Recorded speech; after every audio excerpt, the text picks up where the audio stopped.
Hi everybody, Terry back here again with Crafty Book Nerd, and in this video I'm going to share with you what I plan to read in May. But first, let's do our quote of the day. Today's quote is, "Reading is to the mind what exercise is to the body." You know what? If I could lose weight by reading books, I would be so skinny. Don't we all wish that? The book lovers anyway. So, for the month of May, I'm going to mostly focus on my library books that I have because I have a stack of them, and some of them I've renewed 2 and 3 times. I can't renew them anymore, and I need to read them. So I'm focusing on trying to read the library books that are going to be due in the next few weeks so I can get those out of the way.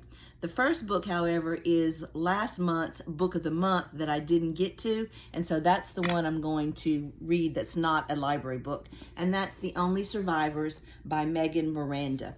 And when I read this little excerpt from this book, I was hooked.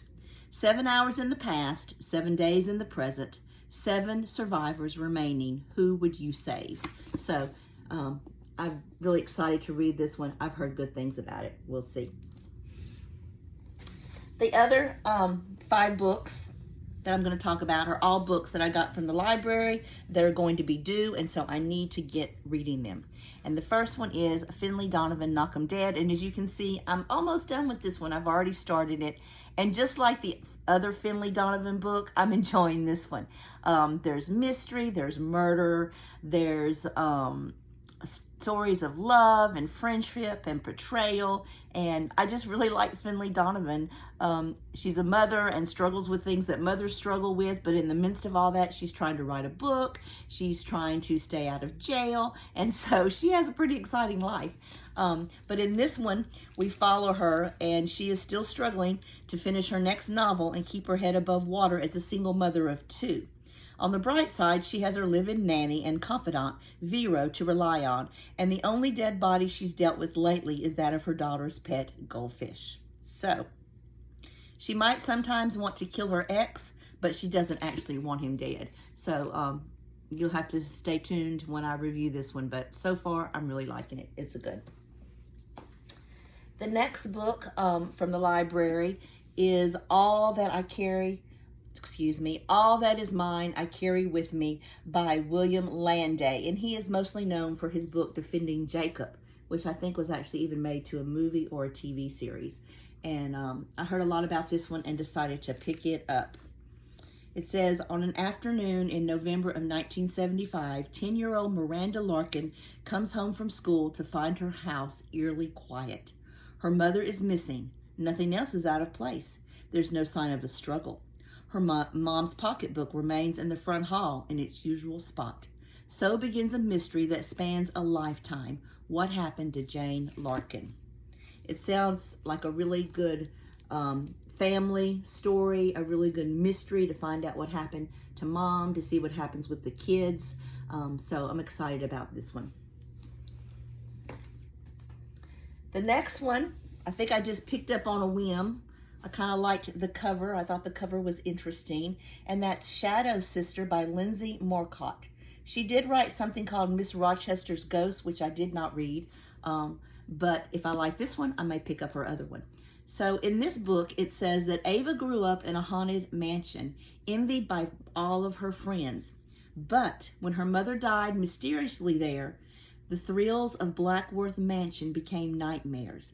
Ava never accepted that her mother perished from natural causes, but no one would believe her. So once again, my favorite genre, a thriller with mystery, haunted house, family. So I think this is going to be a good one. I'm excited to read it. The next one is one that this is like the second or third time I've checked it out and not been able to read it because it's a chunker for one thing, and that's Crave by Tracy Wolff.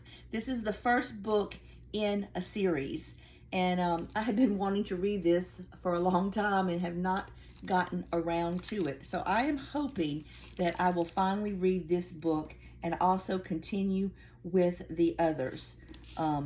I love anything with vampires, and so kind of excited for this one. Let's see. Let's just look at this one. Let's look at the first line in this one and see if that intrigues us. I stand at the outer tarmac door, staring at the plane. I am about to get on and try my hardest not to freak out. All right, so somebody's going on a trip. So I'm excited for this one and hoping to get through it so I can move on and finish this series this year. The next book is The Island by Adrienne McGinty. And this is going to become a series on Hulu, if it isn't already, because I haven't checked, I don't know. But I heard a lot about this book from some different YouTube people, and it is a thriller. So once again, you know, I love my thrillers, and so I'm going to check this one out.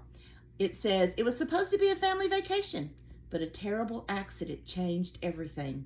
You don't know what you're capable of until they come for your family. This is another chunker coming in at 450 plus pages. So I've got some chunker books to read, hoping to get to all of these. So if you've read any of these, give me a comment below and say yay or nay if you liked it.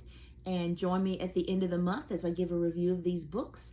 Don't forget to subscribe to Crafty Book Nerd as we continue on our journey of reading books and making crafts. Thanks for being a subscriber, and share with your friends and like this video, and everybody have a great day.